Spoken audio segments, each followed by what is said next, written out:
What's up, everybody? Matt Sims alongside Phil Sims here, back for Sims Complete.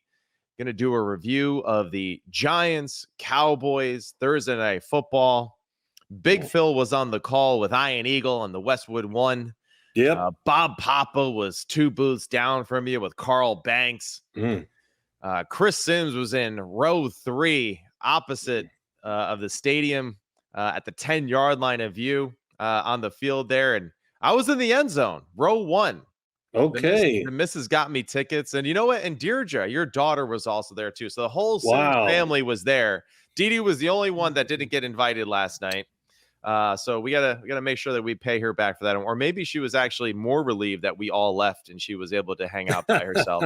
Yes. But last night, Big Phil, you did the game. How was it being in the booth with Ian Eagle last night? Well, first off, let me say this. Happy birthday. Oh, well, thank you, Father. Okay. I appreciate that. Yes. I want you to know I'm not giving you any gifts, but just, clear that up. You being present here today is all I need. The gift that I need. Just your presence in my life. Of course, you're going to get a good gift because your mother, she spoils all my kids, or the kids. That's so right. That'll be fine. But it's good. Hey, how was it? Well, it was great. Once I got to kind of the hang of radio, it is different, of course, than TV. But working with Ian Eagle, always easy, fun. Right off the start, he's, I think, really one of the first things out of his mouth, he made fun of me. Well, Phil is looking for his makeup or whatever. I go, I love it. Yeah, we're on radio, Ian, but that didn't stop him. Yeah. But I got, me, I got him back somewhere in the game. I can't remember. But I'm it was sure good, but it was different. And we were up pretty high. So some of the things, it's hard to follow at times just because you don't have a good view of the players on the field. But luckily I had a TV next to me so I could see some things that I couldn't see from way up top. So I guess you're used to just the TV broadcast where you used to have like 5 or 6 televisions right there in the front of you as you're calling the game too. So you could watch and then kind of rewatch, that delay of what happened on the field too. Yeah, well, I didn't have that luxury, that what they have now. The play happens and there's a replay just as it ends. You can watch it again before you talk. I never had that. But no, I always watched the field when I was doing TV, always, because the TV booths are closer and you can see the numbers of the players and see really what's going on. So that was always a lot of fun. But last night's game, I'll just say this, a couple things. Yeah. But first off, I thought we had 2 teams that were borderline desperate. Right. Knowing the sense of urgency, all those cliches that you want to hear. I think that was real going into the game. Dallas was scared because the way they've looked, and the Giants knew the situation they were in. Hey, we had Washington, we got them beat. We didn't have a kicker, or that would have helped, or drop pass, things like that. And, they had to be disappointed where they were, the Giants. And so I felt that from both teams, they were all in, and it was a pretty good game to watch. That's for sure. Yeah, I think really Thursday Night Football, me being there in person, maybe that skewed my opinion of it, but one of the more competitive games I feel like we've seen on Thursday Night Football, and I feel like that's kind of always the case. Maybe not last year with the Giants and Cowboys, but just early on this season, I think both teams are a little bit more evenly matched football teams than maybe what we would have thought going into the football season, given the state of where both franchises are. But overall, really hard-fought football game. And I think what it comes down to, unfortunately, is, the Cowboys, as simple as it is and as annoying as it is to say this, made like the 2 or 3 plays that ultimately won them the football game. And the Giants missed out on a few of those occasions, right? That would have given them a little bit more momentum to finish drives. So, I guess to start with this football game, let's kind of start with the Dallas perspective a little bit of it. What was impressive to you as far as Dallas' performance here on the road in Giant Stadium? Well, first and foremost, the game I thought was high tension. Yeah. Every time whatever team offense got the ball, whatever, just go, it's a big drive. It's big, because I agree. Yeah. You could kind of sense it right away. At least I could, and I'm sure you did sitting in the stands. Yeah. What was your question? What's my first what? Yeah, I guess that's like your first like impression from Dallas and just kind of how they played in this football game. Like what jumps out to you? Like why were they able to win this football game? What were the few keys that they did well, right? That solidified them winning? Well, on the defensive side, I would say this about Dallas: much more discipline. Everybody, the old saying, everybody just did their role. Right. Nobody was trying to make this spectacular play, getting out of their lane. And I thought all night that the Dallas defensive front, kind of controlled it. The Giants, hey, come on. When the longest run for the team you're playing against is 5 yards, you're doing a pretty damn good job at the front seven on defense. And that was my first thought that I kind of expected. And you said it to me earlier today. Dallas had some trouble in the run defense. But, this Baltimore Ravens run offense skews everything, right? Right. So why don't you explain that? You said it to me, and I went, oh, my God, I should have thought of that last night. Well, I think everyone going into the football game, New York should be able to run the football. Dallas struggles against the run. That's the big weakness of their team. Short week. How do you defend well against the run in a short week? They should be tired, all that. But when you go from, advanced quantum mechanics as far as Baltimore's run offense, you know what quantum mechanics are, Phil? No, I do not. Me neither. But still, it sounds complicating. All right. And that's where I feel like Baltimore's offense is, right, as far as their run scheme, because it's the moving parts, it's the shifts, it's the motions, it's the quarterback reads. It's all right, let's make sure that we have everybody in our gaps, but also let's make sure that we have a guy for the running back, a guy for the quarterback, all eyes on Lamar at all times. And there's just so many moving parts to it that I think are so difficult for you to, keep that engaged a whole time, right? The whole game versus all the different defenses that you run. Then you go against the New York Giants. Oh, it's double right. Inside zone. Great. All I have to do is play my gap, know the assignment of the defense. There's not a lot of shifts and movements. The running game isn't super complex or overly difficult to defend again. It's really, to me, I think kind of like borderline, maybe overly simplified for the Giants in that aspect. And that allowed the Dallas Cowboys, I think, to really kind of like pin their ears back, be play physical. Hard. Play hard. Hey, hold my gap. And if I play my gap well and contain the edge, well, then we should be able to stop this running offense. So I think that was really like the first glaring thing that I noticed is that the running attack for the New York Giants, very simple and straightforward, which played into the hands of a defense that was struggling to defend against the run, and then allowed them to just say, let's just do the basics well. Let's keep our gap contained. Let's hold down the edge and then bottle up the middle, and we'll stop everything from there. And the Cowboys did that. Yeah, I don't want to get into the Baltimore Ravens because that's not what this is about. But when their offense and their run game, when you watch the Dallas Cowboys, just watch the first quarter or two. Right. My gosh, it was unbelievable. I had to run the play back 5 times to see, wait, the guard and tackle from the left are pulling, but the tight end's running to the left side where they went, and he's doing this. Lamar's faking to the running back, and he's right. And it was unbelievable. And then the short RPO passing game that's based off of that too. So it's like you're playing the run and the pass. Lamar, making, those decisions late in some cases too. So he's pulling the football and throwing quickly at the line of scrimmage, and then you go to the Giants and simple formations, right?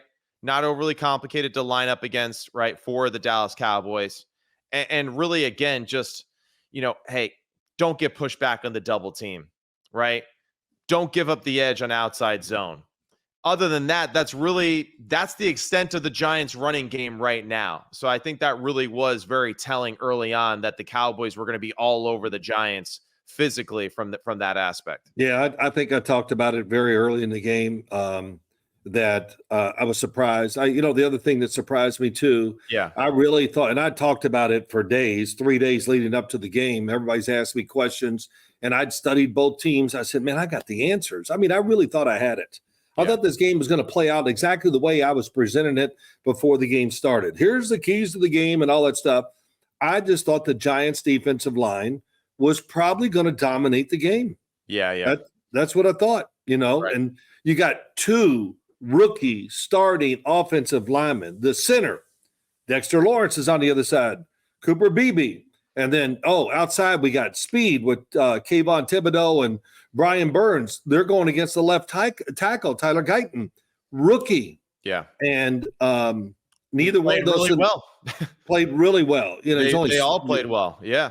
Yeah, and I think that caught me even early in the game. I was surprised. I really thought the Giants would we could see right away it's going to be really, really tough for Dak Prescott. And, the other thing that caught my attention in the game, not to get into the Cowboys and all that, I want to talk about the Giants mostly, but, when you watch the game in person, Dak Prescott, I said this, look, he's a good player, no doubt.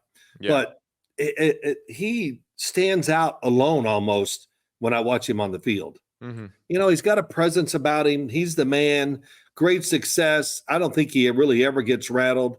And when the game gets frenetic or whatever, and that's when he's at his best, Yeah. So you put the football in his hands every down, hey, he's going to treat you right, on that side. So that had a lot to do with it too. I thought Dak Prescott really played well in the game. Yeah, and to continue on that same trend. Yeah, he played really well because the Giants just lack of pressure, didn't collapse the pocket enough internally, didn't collapse the pocket, on the outside perimeter enough either. And I think overall the Dallas offensive line did a really tremendous job in handling this Giants pass rush. And yes, they did. I want to say, let me see, just to double check, right? Dak, I want to say threw it 27 times. He was 22 of 27 for 221, 2 TDs. And there was never a decision that was made in the game, maybe one, where I was like, ooh, man, he got away with one, right? And it was really just like he missed the throw. It wasn't like he threw it into poor coverage. He just didn't throw it the way that he wanted to. And really, other than that, I would say 2 snaps where he had pressure, and those 2 snaps he was able to, manipulate the pocket, move, buy time, and he found completions on both of them despite being hit while he was throwing. Other than that, though, I think the Cowboys did a tremendous job protecting him. And I would say the one thing that disappoints me, right, for 2 things that disappoint me for the Giants defensively: lack of push and physicality in the pass rush, right, consistently, especially on known passing downs where it's like, hey, everyone in the stadium knows that you're throwing it. And then the other aspect, too many easy completions against simple, like, quote unquote, West Coast offense plays where it's a hook and a flat, and we're giving up the flat route for easy completions for 6 or 7 yards, giving a team that's struggling to run the football second and medium to short to say, oh, should we run it? Should we throw it? It doesn't matter. We have 2 downs with, 4 or less to get the first down. And I think there was just too many of those opportunities where the Giants just gave the Cowboys way too many easy completions, especially on the outside where people were able to catch and run. Yeah, there's a lot there to talk about. I think, too, turning it over to the New York Giants on offense, the fact that they really couldn't run the ball at all. But I don't say to Brian Daboll, who called the plays, going, well, he should not have run the ball as many times. Should have kept. No, he was trying to keep the game honest. Yeah. And at least make them hang in there and know that it just wasn't going to be a passing contest by Daniel Jones or the New York Giants. So let's kind of get into that. I think the first thing, you just talked about protection of Dak Prescott. I thought Daniel Jones, overall, the pass protection was good. You got to be happy there. Agreed. But he worked the pocket really well.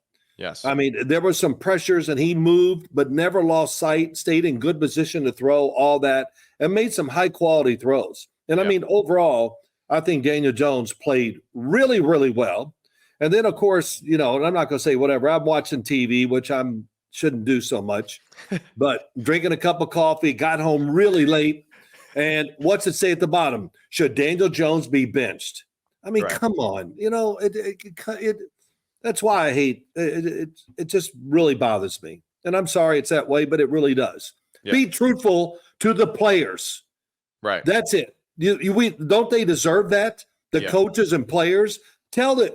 But when you put that up, everybody, oh, yeah, maybe they're right. They should blame us. Come on. It's crazy. It really bothers me. But overall, he played really well, made a lot of good throws. Mm-hmm. I think I'll go back to this, which I thought was a big thing in the game, but we didn't see it as much up there doing the radio. And I watched the TV, but I couldn't see enough. But the face mask against Daniel Bellinger. Oh, my God. I mean, come on, and I didn't even know about it to the degree that it happened until halftime. I ran into some Giants officials outside, and they go, "What the hell was that about?" I said, "What are you talking?" I said, "I tried to watch it, but I never saw anything that told me much." There's two plays that really bother me with the refs in this situation. And this is me just, all right, I'm going out there, for anyone that's listening and thinks it's just general football information. All right, I'm a Giants fan, so I'm going to be super biased right here. All right. The Bellinger face mask, which was nuts because it was actually the defender that grabbed his face mask. But that's one of those things that even me and Bob Papa talked about on Sirius XM NFL radio today. Bob was just like, how hard is it for New York to call in to the referees like they do every Sunday all the time and just say, hey, guys, you got the call wrong. You actually made a mistake. It's the other guy who grabbed the face mask. Right. Here's the down and distance. All right, game continues. So that was one thing too. Like the refs, I don't know why we have to sit in this circle and drink coffee and talk about each other, what we're going to do the weekend. And like, how hard is it to tally up the yards and make the call? But so that was one, right? Can New York just call in and correct the call that was so blatant? Not sure how the referees missed it. The other one was the Ferguson hold on the screen for the touchdown for the Cowboys. Oh, yeah. That was, and two flags are thrown. And I don't know, both of them were like, some illegal man or pass interference down the field or some crap like that. And it's like you threw those flags, but you didn't see the guy holding the defender around his back, covering his back plate. Like, how did we miss that right there on the field? I was 80 yards away in the opposite end zone, and I saw that. Wow. Sorry to get so animated there, but that was two calls in that game. Giants overall won the penalty, battle.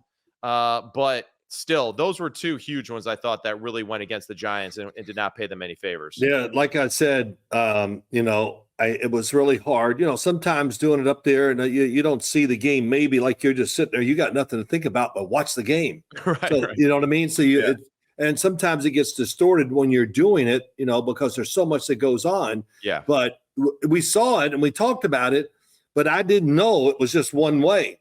Because I'm trying to watch this little TV screen. I said, what happened?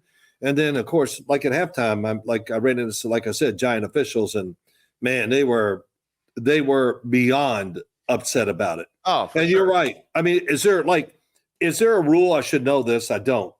Are they allowed to call the officials and say this happened? Because you're right, they do it for a lot of other things. Well, that's the thing. They'll probably write the report. They'll send in the video. They'll say this is what happens. And then the NFL will send some sorry-ass report saying, we're sorry, we missed it. We'll do better next time. And that's their way of taking accountability. But the truth is just like every Sunday we see it where all of a sudden the voice of Oz comes in, to the referee. And, oh, no, we got the call wrong. They switch it. They make the appropriate time on the clock, or they move the football where it needs to be, all that kind of stuff. Yeah, they move it a foot. But in this case, when there's only one NFL game on Thursday night, and you have the command center right across the Hudson River there, you're telling me that the 10 people in the command center watching this one football game couldn't correct that? That's where I get a little disappointed in this one, and those were two huge plays in the game. Like, I know they might not add to the result of the game, but it definitely switches the momentum, especially on the touchdown screen. So that was huge. You're right. Really two huge plays, and you're right. Other things about the game. So let's kind of go into it a little more. You've already talked about a lot of it this morning, but one thing that, again, doing the game, let's just go. Can the receivers for the Giants just catch it and two things: quit trying to switch the ball and just run and get the extra yards instead of how many times did we see a catch and we're going to spin the opposite way. And we might get one more yard, but the Dallas defense, which is fast, was just coming and crushing receivers. Yeah. So the handling of the football, I don't know how many times the Giants put the football on the ground. It seemed like a lot, drop passes when they should have been easy catches, things like that. Give me some of your thoughts there. Yeah, I agree. There was one instance where Wan'Dale Robinson catches a football on the sideline, close to the sideline, and he turns up the field and like literally threw the ball out of his own hands. And luckily, it wasn't ruled a fumble. He didn't take the 2 steps in a football move. Right, it was very close though because the refs let that go. They let it play out. Yes, Cowboy recovered it and ran back, and that would have been another one. But so that was strange. The other one, too, Slayton did the same thing, too. He catches a big pass down the left sideline as well, going down, the field, and he's turning and running, and the ball just slipped out of his hand as he was moving, and he literally caught it as he was running out of bounds. And you're right. There was too many instances where, like, Wan'Dale Robinson and Malik Neighbors, 2 guys that, of course, are playing really good football for us now. They're the passing offense for the New York Giants. They are. Wan'Dale. But wait, hold on. It's the 2. I got to where I just watched them on passing downs. Right. I was like, I'm just going to try to watch those 2 because nothing really to the tight end, just not enough to not much to running backs, whatever. So the passing game, it's a little limited in what they're doing just because those 2 right now are by far their 2 best options. For sure. But go ahead. What were you going to say? No, you're right, though. They're the ones that get consistently open all the time. Which is good. And yes, and the offense is absolutely seems like it is focused on certain situations for just them at the moment, right? Right. And rightfully so, because they're earning that opportunity. Yeah. But I would say for both Malik and Wan'Dale, it's just the transition from catch to getting upfield is like a little chaotic at times. Right. It's okay to catch the football and just continue to run on the same path that you were on and get 2 or 3 extra yards. Not every play is going to be this explosive play, so it's just like, don't panic and rush to get, I got to get the field quickly, and then, there's too many opportunities where Wan'Dale slips on 2 occasions where he catches the football because he's trying to turn up the field so damn fast. If you just catch and sprint and then turn, he's going to outrun the defender. Right. The other one, too, is Malik. I know that you're physical. I know that you like making extra moves on defenders. This is not that whack-ass Florida defense that you were playing against in college. This is the NFL. Stop trying to cut back. Catch the football. Use the inside arm as a weapon to protect you. Get up the field for 2 yards. Get out of bounds. Stop taking extra hits. It's totally unnecessary. The big plays, as you always tell young players, they'll come. It'll happen naturally. But I think sometimes both of them try to force the issue just a little bit. They feel like they need to, but they don't need to, right? We just need them to just secure the catch, move forward, and go. I think that'll be a good coaching point, and it's a good problem.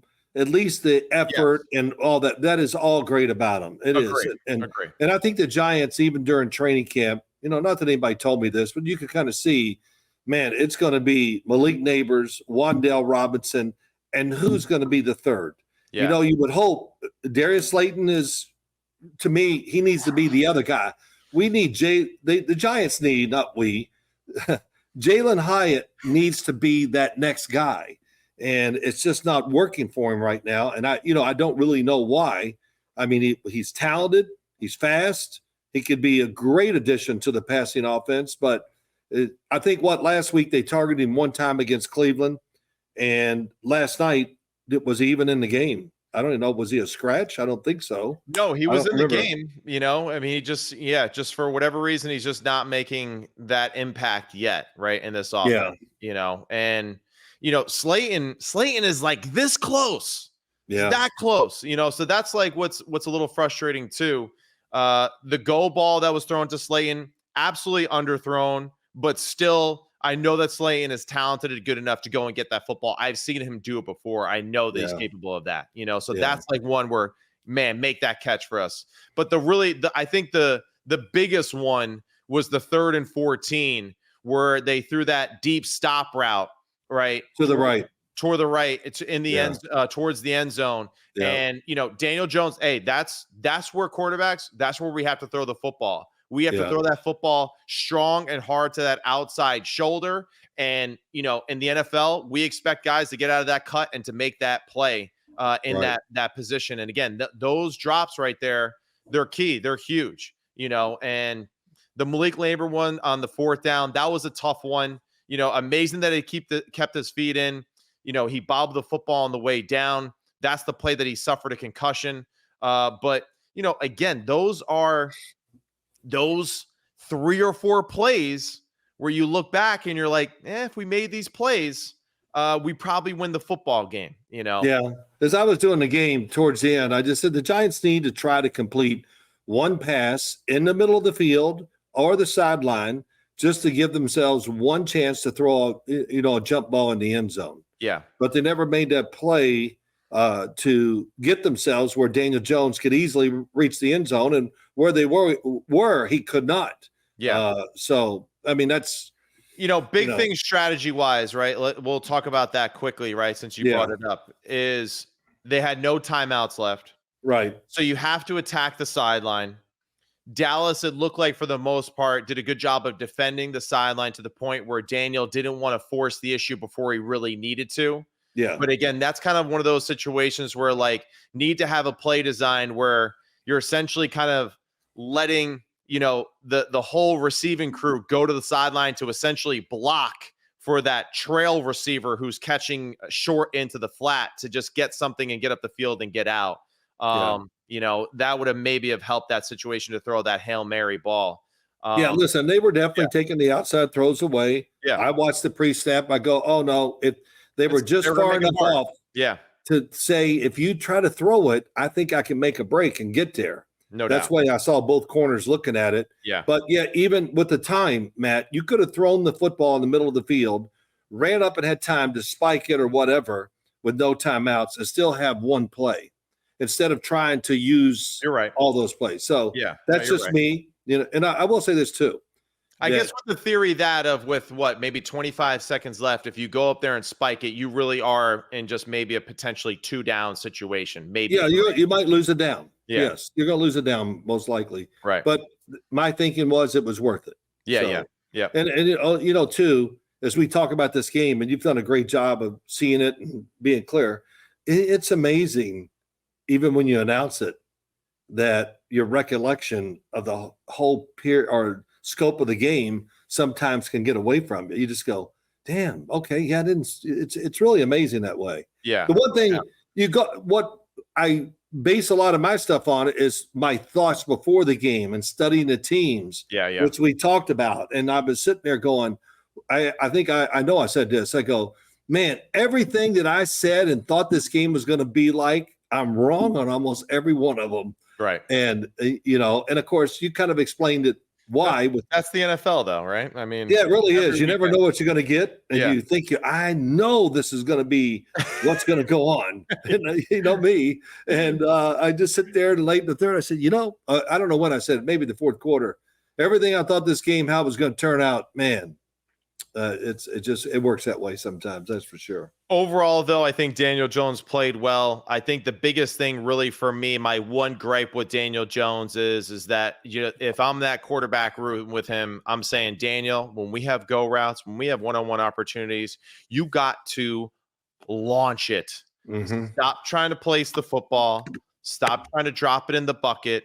It's the same thing, like when you're shooting a 3-point, just shoot it confidently and let's go, right? And the same thing with his go balls down the field. Set up, get your foot and hip underneath you, and fire that football over the moon, and stop trying to pull the football to the sense that you're trying to drop it in the bucket or throw it perfectly. Launch the ball. Let it go. You're 6'5", 235 pounds. I'm pretty sure you could throw the football close to 75 yards. Get that thing out there and launch it. Yeah, I'm not going to disagree with that at all. How about the first pass? I think it was the first pass to Malik Neighbors down the left sideline. Yeah, but Yeah, you know what? Bob and I talked about this one too. If he hits him in stride, yeah, he might score. He probably Right. does. He at least makes somebody miss, and has momentum to be dangerous in the field, like we always seen him to do in college. Right. But it's like, holy shit, he's so open. Like, Yes. let's not Yes. miss this throw either. Uh, That's so I that didn't. Yeah. double-edged sword that way. I guess the one thing, the saving grace for Daniel is that it was so early in the football game. There was hundreds of other plays to be made after the fact on both sides of the football. Yeah. But yeah, like again, that's like another small thing where like if we hit this guy relatively in stride, again, we're feeling different about ourselves if he runs and scores for a touchdown. Well, listen, you answered. I think we both know it's amazing what goes through your mind right there. He saw it, and there are two ways to do it: rip it, hit him in stride, go. But if you miss him, oh my gosh, it's going to hang on your head, or that's whatever. So he played it probably the way most quarterbacks would. He played it safe. Mm-hmm. Let's make sure he catches it, gets a big gain, break a tackle, we score, that kind of stuff. Yeah. And, I'm not going to give him a minus on that throw for sure. So no. I mean, ultimately, it was an explosive play, but yeah. But, because I didn't get a chance to listen to everything this morning, but the Daniel Jones, maybe the fact, well, I told you about the one thing that bothered me, but I think you have to come out of the game and go, let's settle down with all this talk about him and just see and recognize he is the best quarterback for the New York Giants right now. And overall, all of a sudden, nobody brings it. Well, a little bit. Oh, how's everybody else doing against the Minnesota Viking defense? How's that working out? Right. Yeah. Oh, yeah. Let's see. Oh, 34-7 over Houston and CJ Stroud. I can't believe it. And I don't mean to be petty about all this, but there that is. And, it's okay. Hey, Daniel Jones, he's playing better. He's got an opportunity to build on, because guess what? The team is actually competitive. It's really that simple. Are. He's got a chance to be competitive now. The last 2 years, he's been behind an offensive line that, I mean, let's face it, one of the worst. There wasn't going to be anybody, Tom Brady would have retired 4 years before that. He wouldn't have played in front of that offensive line. So we're giving him an opportunity. We have Malik Neighbors. I would think that the two big takeaways, or a few takeaways, just like go balls, launch him, right? Malik Neighbors, can we try to scheme up a few more plays explosively down the field? We're getting him a lot of catches, right? You made this point. A lot of catches, getting him involved, that's great. But can we get some damaging plays, right, on defenses, momentum changing plays? And then, the running game. The running game has to be expanded against better, more talented teams that we play against. Because if not, that will be the result last night. It'll be we're running it just to kind of run it, not to actually win the football game and dominate at the line of scrimmage. Well, I will say this, that they've run the football inside very well for 2 weeks. And you got to think they know, and I knew, and this is their best run plays, and they tried them last night, and like we've talked about already, they just didn't work. I mean, not enough manpower. First game of the year, all right, Vikings, all right, that's a pass because it's the first game. But all right, everybody does whatever they want against the Commanders, so I'm not we can't base anything off of them. They're statistically one of the worst defenses in the league. So so let's just we did well against them, but damn, Oh, and the other thing is too many drops. Got to clean up the drops. Got to clean up the drops. Got to make more contested catches. So that stuff going forward. I mean, I think well said. I think they got to. You're right about Malik Neighbors. He's doing a great job. He's tough. Yeah. I think I said to somebody, I said he's almost like Michael Irvin and OBJ, a mixture of both. A little bit. I like that. Yeah. He's got pizzazz, but he's also a big physical dude. Yeah. And I've said this story probably on one of these podcasts. I'm at training camp, and I'm watching him and run. I just see him, and he walks by me. I go, "Holy Christ! Looks like a fullback." Yeah. He's just a naturally big guy. Right. So he's kind of got a little bit of everything you want as an NFL receiver. And I think you're right too. The Giants, we need to find more ways to give him a chance to make explosive plays. For sure. So, but overall, come on, one of the, if not the best player in the team. Really, he's already really close to it. So that's pretty important. For sure. I mean, overall, I know that this loss was disappointing. It's just it's so interesting. The red zone offense has to be more of an emphasis going forward. There was too many times, right, that just it seemed like they were expecting man, got zone, and they were kind of stuck with the man concept. So that's got to be something where, it's either a double play or have two plays in one at the line of scrimmage where it's zone. I go to this side, it's man, go to that side. There was just a few opportunities, I think, in the low red zone where it got to convert on those, against better defenses, especially at home. I even said that, Matt. Yeah, I said it once before. I said the Brian Daboll now has to decide or make a decision. Is Dallas going to play man-to-man coverage and blitz or anything like that, or play zone and, you make a great throw or do whatever, move the defense. And a couple of times you're right. The play design, if it's going to be man coverage, he's got them.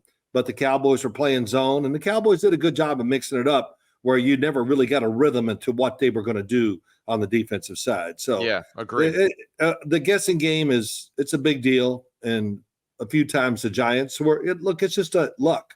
I think for sure they were unlucky and got the wrong coverage. And let's face it too, Dallas's performance on defense,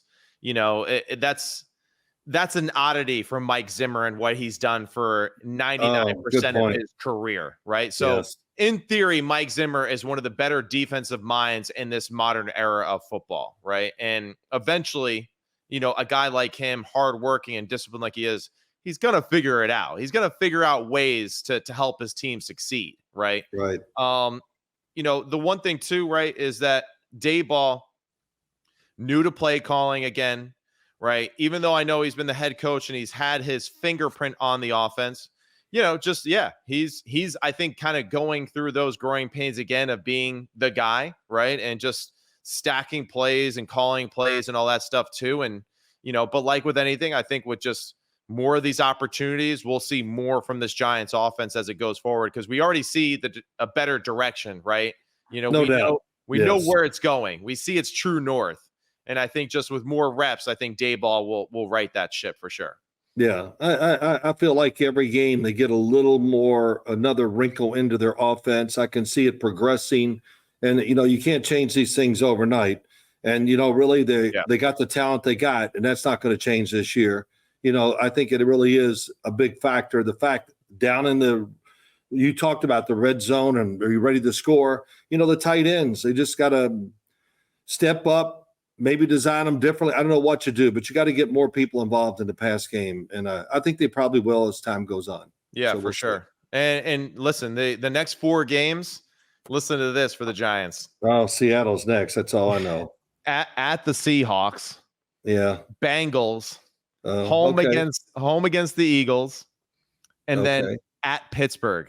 These are the next 4. So, wow. It's we'll learn a lot about the Seahawks this weekend because they play the Detroit Lions in prime time, which I think is one of the Monday night doubleheaders. So that'll be exciting. The Bengals, we'll see if they get off the schneid this weekend against who are they playing again? Oh yeah, the Carolina Panthers. So that'll be a big one. So we'll learn about a lot about these future opponents here soon. But yeah, some tough opponents coming up for the New York Giants. I know this is about the game, and we've gone really long. I didn't mean to go this long, but I got to just bring this up. Yeah, I got to bring it up real quick. So the Raiders are playing Carolina. Yeah. And I couldn't wait. It was one of the first things I did when I woke up Monday morning. So let me watch that game. God, the numbers. And I watched it, and Andy Dalton just came out smoking. Yeah. I mean, it was like right from the start. And it wasn't like he was being careful. Hell, he was throwing high, very tough throws in there. Seam routes, in cuts, covered, rivet in there. And he stayed that way the whole damn game. Right. I mean, the seam he threw down the right side right before halftime, that was it. I went, oh, my gosh. He's on fire. He is so excited. And might have been about the best I've ever seen him throw the football in his career. So will that continue? Probably not. Those things, it's hard. I mean, I know. I know what you mean. Yeah. And then the other one is, I watched Sam Darnold this morning. I'm like, gosh dang, Sam Darnold, moving around, throwing it great and all that. So it just shows you a little talent, experience, Yeah. toughness, whatever, time. It's, but we kick all these quarterbacks to the side. Yeah. Oh, he's no good. He's done. And then when they get a chance again, we see some of these guys really come through and play really well. And just the subtle art of when you're a quarterback of just not giving an F. That's really the truth of it. Ooh. I mean, that there's a lot of truth to that. And, for everyone at home, I know I'm not my father. I wasn't a Super Bowl MVP. I wasn't one of the Giants' greatest all time and all that. But when I did play my best football, when I was like, hey, what the F, man? What do I care? I'm just going to play ball, and when I tried to play careful and it's the worst. Don't make a mistake. We're so worried about turnovers. And that's usually when I messed up, so, and I think Andy Dalton played that way. And that's why I picked the Panthers this weekend over the Bengals. I said the Panthers are going to win and the Bengals are going 0-4 just because, hey, he's going against his old team. I don't think it's that big of a, I don't just go, wow, I can't believe you're doing that, Matt. I know it, but for me, it is a perception wise. Yes, I understand. Yeah. No, it's and I always, and I quoted this many times. Just say it. Parcells, his big thing was, it's not a game of perfection. Quit trying to be perfect. Which that's how we're judging quarterbacks. Oh, you got to be. Oh, you can't throw. No turnovers and. Well, you missed whatever. You got to be aggressive in your thinking, and that's where big plays and scores come from. And if you throw an interception or make a mistake, all right, you got to be able to shake it off and still keep the mindset you're just going to keep letting it go. Yeah, and we're seeing this with some of these second turn quarterbacks because they know it's their last chance to really rip it up. So maybe that has something to do with it too. That they're fearless and just. They know you can't fool them either because they have enough experience of playing and then sitting down and watching. They know what to do once they get in there. So those two I had to bring up. And I'm glad I like it. Shut up. Yeah. And this is my new theory. I just want to. My new theory is that when you draft a franchise quarterback, you're actually drafting the franchise quarterback for that second franchise, not yourself. That is the truth. Yeah, I'm hearing that a lot. Yes. Maybe a small percentage, right, of teams are like, oh, we drafted a franchise and he's our guy. The majority of them, you're drafting him to show him how the NFL is so then he could reap the benefits and the fruits of his labor for somebody else, unfortunately. Yeah, and unfortunately, hey, here, I got another question for you. Yeah. So Green Bay and Minnesota play this week. Oh, so excited about that game. Jordan Love, limited practice. Do you play him? No. Hold it. Okay. Let me finish the question there, son. You're right. I saw our father. Do you play Jordan Love or do you stick with Malik Willis for one more week? I stick with Malik Willis. Yeah, I do. Yeah. Here's why I agree. He might not play well. Minnesota's defense is just a complete torturous affair. Mm-hmm. And here they go. Van Ginkel. My gosh, he's really good. Yeah. And John, you talking about payback? Jonathan Grenard. Yeah. 3 sacks against Houston. Well, you don't want me? Minnesota loves me. No doubt. 3 sacks. Yeah. So, and I say that too, because of Minnesota's defense, who they are. And if you're not really 100% healthy, it is a little bit in your head sometimes when you're not completely healthy. Mm-hmm. And, you go out there and a little hesitant or whatever against their defense, man, that's a tough way to live. Well, it's same thing, right, with the Chargers and Herbert. It's like, oh, he's banged up. Oh, yeah, let's just send him out there against the Pittsburgh Steelers. They only hit the quarterback more than anyone else in the league. No big deal. But let's just, So, yeah, I agree. Like, Malik Willis is in rhythm. All right, he's been playing consistent. They've developed a little bit of a role for him with the run. No doubt. Very, very careful, very smart, and he still makes some good throws and some great runs. Yes. No doubt. So just go into that further. Don't put Jordan Love out there at 70% or 80% against a team that does a lot of complicating stuff and really gets after the passer. So I would say, protect the player from himself, even if he wants to play. Give him one more week. You're doing well, right? So what are they? Yeah, so they're 2-1. You're survived without your star quarterback, and in a lot of ways, you learn more about your team with your backup. Good point. So let him rest for one more week, and he can get back into it after this gauntlet of the Vikings. And this is not really for conversation here. I'll just say it real fast. Oh my God, everybody, stop talking about who's going to start for the Pittsburgh Steelers this week. It's over. Yeah. Okay, can we at least wait till Justin Fields plays really bad and they lose a game before we talk about it? Oh, and Russell Wilson's not ready, but let's still talk about it. Yeah. Even then, I don't care if Justin Fields comes out and throws 3 picks this weekend. Even then, he's your quarterback, and just know that you have, quote unquote, one of the better backups in the league in Russell Wilson. And this is the truth of the situation, and move forward. It's over. Yeah. All right. Yeah. Justin's the guy. Let him go. Right. Mike Tomlin's having fun with this. He just throwing it here. Go ahead. Everybody bite it. I wonder though, what are your thoughts on this? It's potential, though, that I think Tomlin is saying these things into the media, too, kind of to keep an edge on Justin Fields, too, though. Oh, I believe that. Yeah. You know, I almost want him to be like, yeah, like, hey, Justin, you're doing great. But just like, you know, hey, keep that chip on your shoulder. Keep the edge. Yeah. You know, and I think if anyone's good at helping players, you know, keep that edge and to be a little angry and PO'd, I'd say Tomlin's up there as one of the best. Oh, he's right up there. Yeah, all these years he's learned a lot, and that's one thing. Yeah, keep the players on edge. You're right. It's bad for the player. I mean, not bad, but you just like, gosh, do I have to relive this with the coach every week and people still questioning me, things like that? But yeah, it's borderline genius by Mike Tomlin. Yeah, so I think that is the game that he's playing. He's doing a little, Miyagi-Do on us. But all right. Yeah, I gotta go. Oh, you got okay. Me too. I gotta go too, Phil. No, I gotta go. I'm hungry. Yeah. It's terrible. All right. That's all we got from Sims Complete. He's Phil Sims. I'm Matt Sims. And that's all we got. Like and subscribe on YouTube.